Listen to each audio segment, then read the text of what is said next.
Hello, lovely beings. I'm JJ Rose. So, you're having a spiritual awakening, huh? Well, first of all, congratulations. I'm so excited for you. And I'm so excited because this is going to be such a fun and wonderful adventure for you to get to know you, as well as for you to open up and see that there's so much out there and it's all trying to work in your favor. So, my main point that I want to get across in this episode is spiritual awakenings don't have to be that hard. I've seen so many content creators talk about this, and everything they put in it is basically like all these warning shots of just oh, you're gonna go through the dark night of the soul, and you're gonna have all these weird experiences, and you're gonna feel like you're going crazy, and you're gonna lose all these friends, and you're not gonna have the same joy anymore. And I sit there and I'm like, whoa, whoa, whoa, whoa, whoa. Why are we focusing on the negative? Let's look at the positive. So that's really what I want to do with this today. So, first, I want to go over a couple of the things that I've seen in the various other people that I know who have gone through their spiritual awakening of kind of what it looks like. So, typically, if I were to take everyone across the board that I've witnessed go through this, typically what starts happening is they're completely asleep, like spiritual realm, all that doesn't really matter to them. They've never really thought about it much. And all of a sudden, they start getting a fascination for the paranormal or for spirituality or sometimes even conspiracy theories. And they start looking into it more, listening to things, watching movies, documentaries, things like that. And then it's almost like they start to wonder in their own mind, like, hey, what if that happened to me? Like, how would I react if I had, an encounter with a ghost? Or how would I react if all of a sudden I could start seeing beings that weren't there or seeing auras. And sometimes with the conspiracy theory folks, they start thinking about the bigger picture of like, why are all these things happening and why are all people talking about them and have been for so long? The second thing that I see happen after this fascination has been there for a little bit is they do start to end up losing friends or sometimes the joy of some activities. This is not a bad thing, okay? This is you suddenly waking up and realizing what's important to you. And those in-depth conversations, those times where you're hanging out and you're having meaningful and deep conversations versus, oh, look at, the latest fashion that came out or the latest game or whatever it is that people talk about. That's just, the weather type of thing, right? So you're craving these deeper conversations. And so when you're hanging out with people, maybe you've known for a super long time or that you have been hanging out with and always had a good time with, all of a sudden, like, you're just not having that good of a time. And you're wondering why. And you're starting to see you don't resonate with these people anymore. They're no longer on your frequency. And it's not a bad thing. Eventually they might catch up. They might not. That's up to them.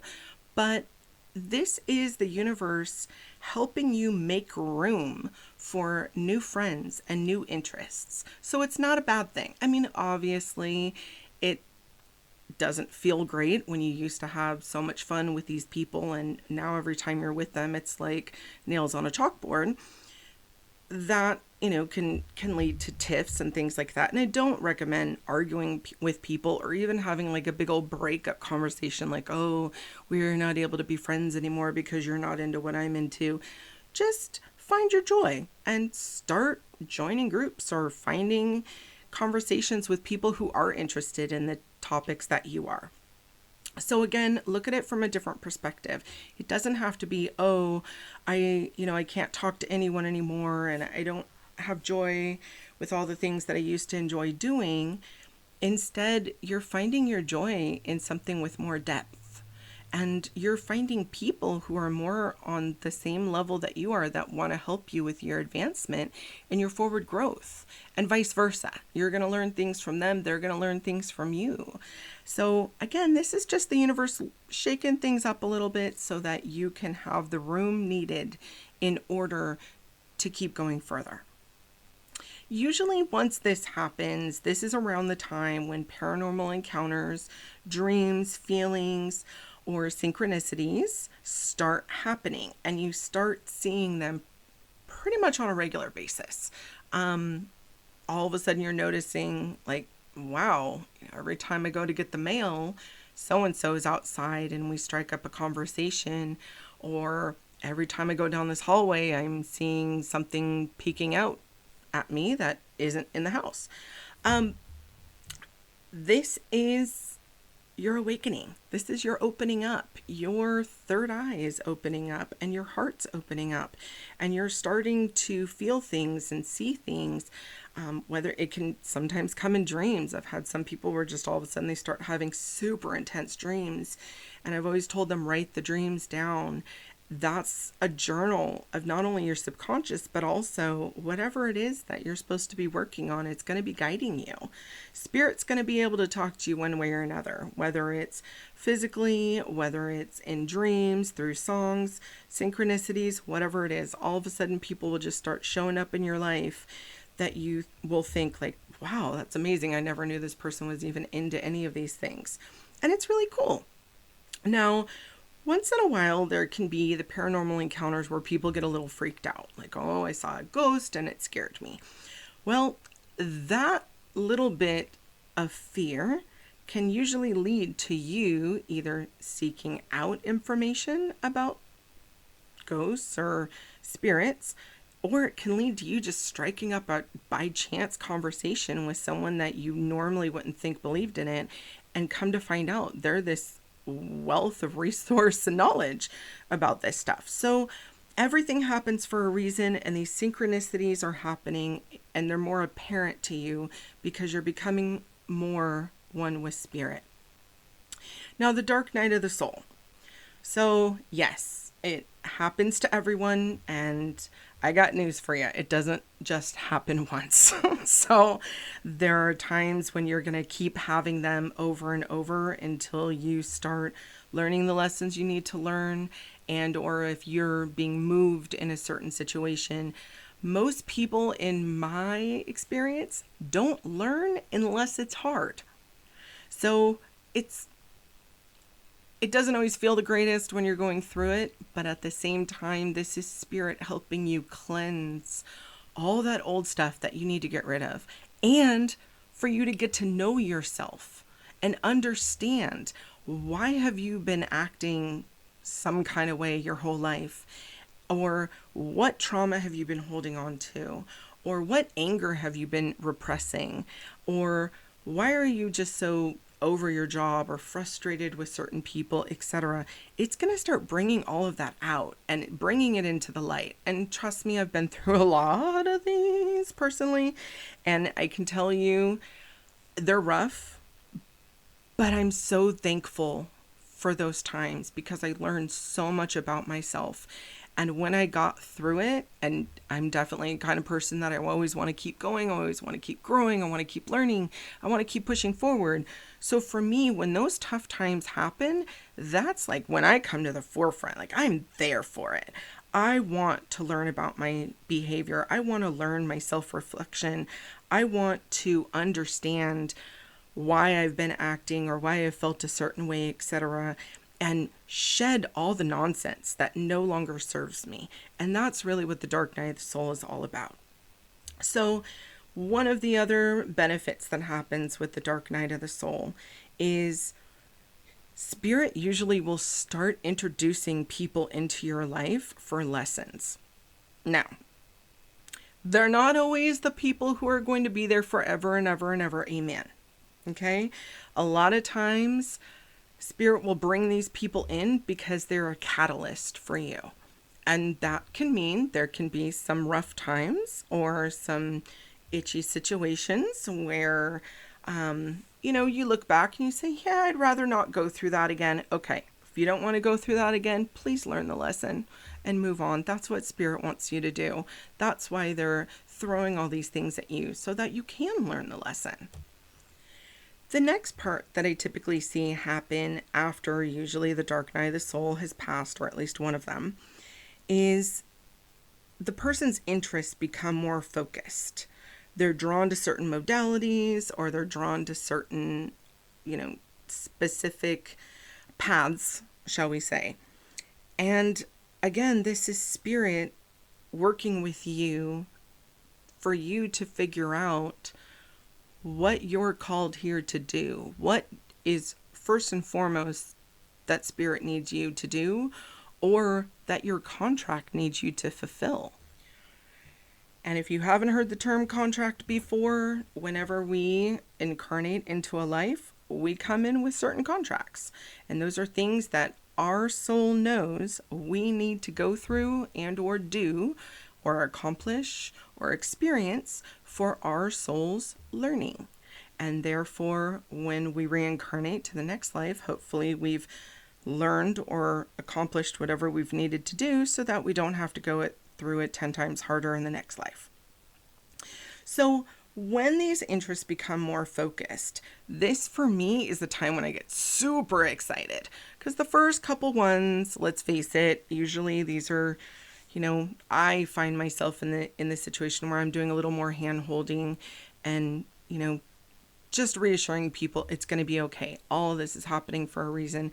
I promise you're going to come out on the other end, and you're going to be better than you could ever even imagine.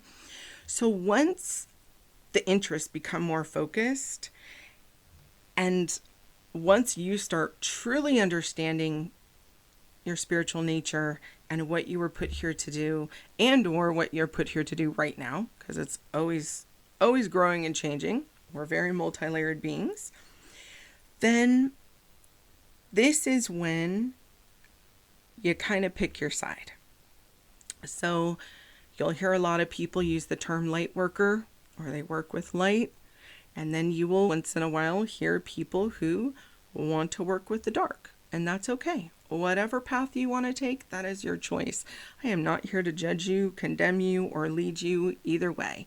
Your path is your path, and this is for you.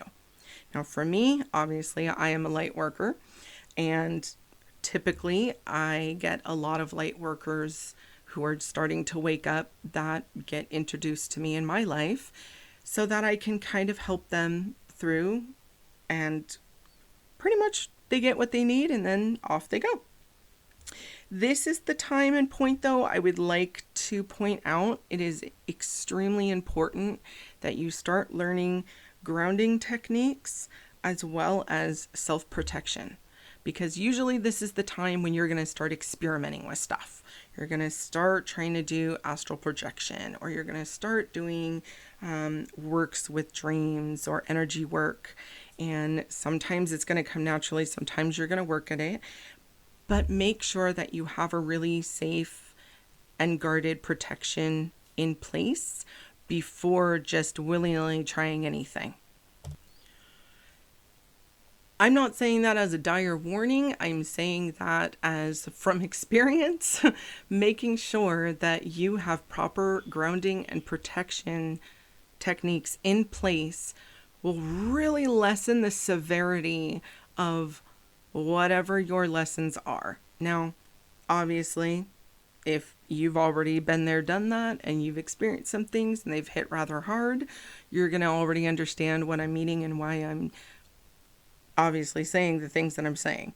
So you can learn those. I'm going to have a whole episode on protection and grounding, and you're free to listen to that. And please go out there and research other things that work for you as well.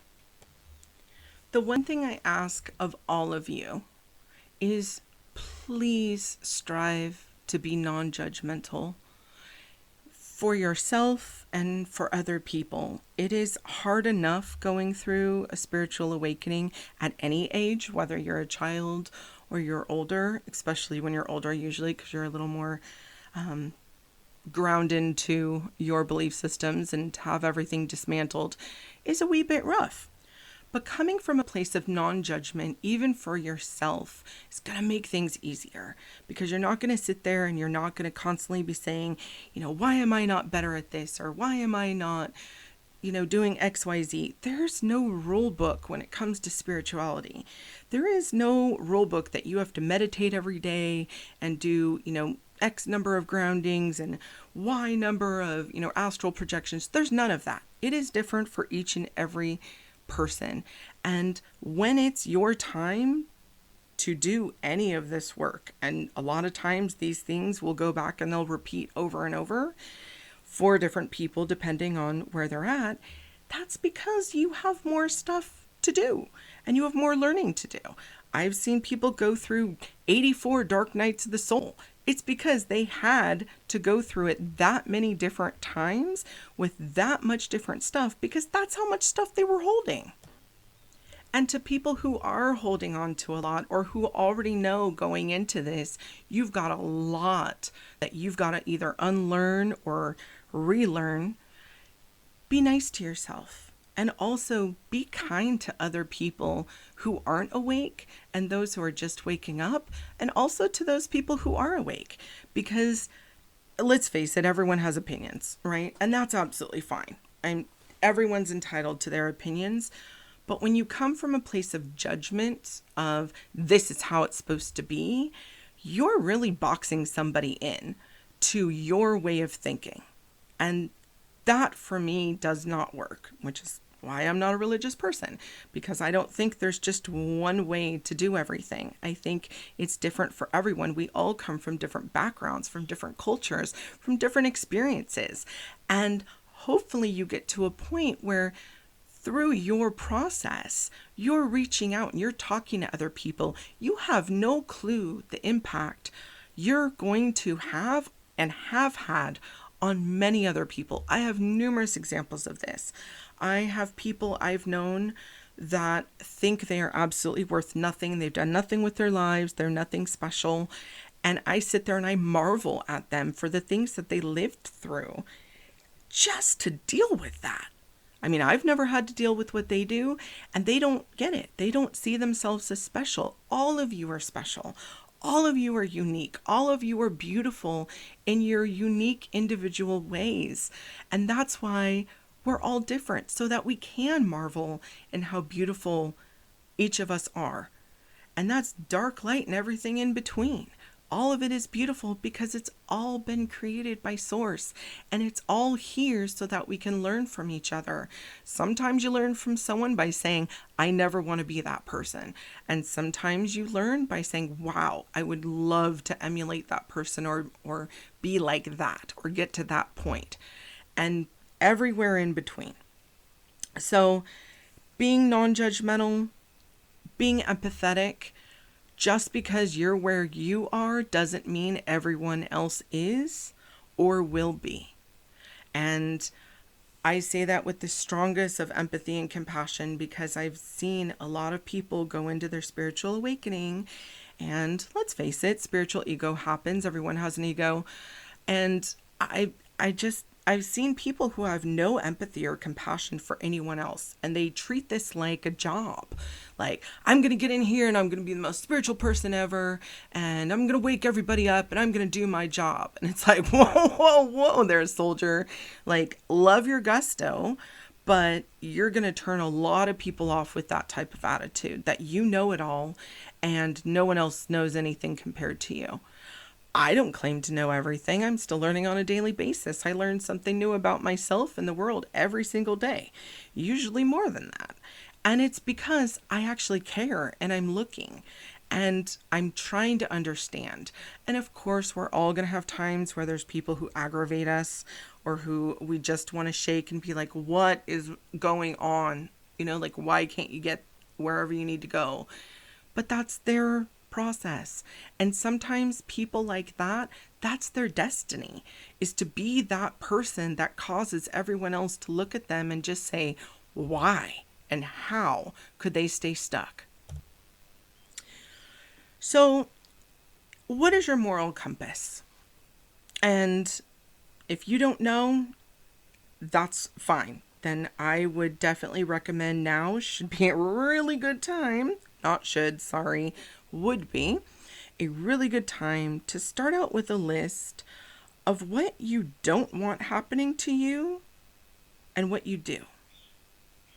And then go out in the world and treat everyone else with the same respect and love of what you would want for yourself. And do that to others. The golden rule, right? Do to others as you would have them do to you. It's not rocket science. Most of us have been raised with it for, millennia, I would hope. But it seems to be something that is very difficult for a lot of people nowadays. If you weren't raised with religion, if you weren't raised with a moral compass, if you feel like you really don't know where you stand with any of this, then start writing down, what would you want for yourself? And if you're one of those sweet, adorable, humble people who says, oh, I don't think of myself, I would have to think about someone that I love, that's fine. Start there. What would you want for that person that you love? And what would you not want for that person that you love? And then start doing it for yourself, and then start doing that for others into the world. And I guarantee you're going to look at the world with a whole different viewpoint when you start doing this, and things are just going to come to you. They're going to be easier, and it's going to be a lot less drama and trauma. Now, when I said earlier about there not being a rule book for spirituality, there isn't. But one thing I can advise is try to focus some time and energy, whether it's daily, weekly, whenever you have the time for it, into your forward growth and start steering away from distractions. Well, in order to figure out what a distraction is, right, sometimes you have to take a look at your life and take a look at what are you spending your time on. And trust me, we probably all have social media and videos and, TV and all sorts of fun things that we do with our time that you can just get hooked on there for hours. But start paying attention to what are you filling your mind with? Is it all negative stuff? And then you're wondering why you don't feel so great? There could be a correlation there. If you're watching super duper wonderful, awesome, positive stuff all the time, that's also great. But are you watching so much positivity that you're ignoring the dark night of the soul that you need to have because you're afraid of having something come forth that you don't want to deal with because you don't want to go there, quote unquote, emotionally, or you don't want to deal with your own emotions. So you're going to, everything's beautiful, and just completely ignore the dumpster fire behind you. Now, I've been at this a lot of years and I've known a lot of people. And the one thing that I have been seeing the most prevalently in the past, I want to say 4 or 5 years, is people who are having their spiritual awakening. And it doesn't matter the age, they've been all different age groups, old to young, is that they say, oh, I don't want to see anything negative. I'm scared of that. Or, oh, I don't want to wake up too much because I don't want to see ghosts, or I don't want to see this, or I don't want to hear that. And to be perfectly honest, when I hear that, I hear a cop-out. And here's my reason why. Without me being judgmental, I'll explain. So when I hear someone wants to self-stymie, meaning self-limit their waking up, their spiritual process, that to me is saying that they don't want to deal with what comes with that responsibility. And let's face it, not everyone who's having a spiritual awakening is going to be seeing things or hearing things or having crazy dreams or having experiences or doing healing work on others or, etc. Not everyone will. Everyone's unique. Everyone's a snowflake. So when you're self-limiting, though, because you don't want to, quote unquote, see the bad, I understand. I mean, how many people are like, oh, I can't wait to go home and battle a demon tonight? No, very few people want to do that. But if that's what you need to do, and that experience is what Spirit needs you to go through in order to grow and to learn and to develop whatever talent it is that you're going to need to develop to further out in the world, please don't be scared.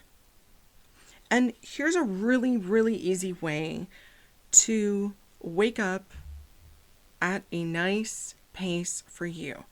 You can pray or ask Spirit, whatever it is, to wake up at the easiest pace for you so that you're still going about your waking up process, but that it's not so rushed that you're going to either get caught up in the details or the briars and or too freaked out so that you want to hard stop the whole thing. And there's a wonderful, wonderful story that I have about this. So I'm going to bend your ear for a moment. I heard this third hand, so I did not personally read the book, but I heard about a gentleman, and I think it was a book that he wrote and or a show, don't know, but he was, I want to say early 20s, and he thought, oh, I want to spiritually awaken. I want it all. And I've heard other people say this before. I'm like, oh, yeah. Be careful. So basically, he just challenged Spirit, God, Creator, whatever word you want to call it, and said, open me up fully right now. I can take it. I want to see it all.